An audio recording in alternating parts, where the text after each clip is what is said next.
মনোনয়নপত্র নিশ্চিত হওয়ার পরে আমরা তাদেরকে বুঝাতে সক্ষম হয়েছি, যতক্ষণ পর্যন্ত প্রিয় নেতা অদূত ভাই ধানের শীষের প্রতি জয়যুক্ত হয়ে সংসদে না যাবে, এতক্ষণ পর্যন্ত আমাদের ভিতরে যত দ্বন্দ্ব থাকুক, যত মান অভিমান থাকুক, আমরা এটা প্রকাশ করব না।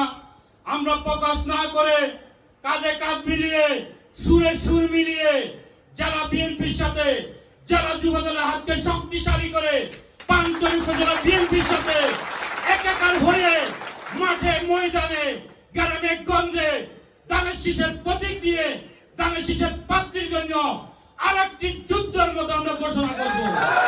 সেই যুদ্ধতে আমরা শেখ হাসিনা এবং তার ছাত্রলীগ যুবলীগ কুত্তা বাহিনীর সাথে আমরা যুদ্ধ করে এই পর্যন্ত টিকে রয়েছি।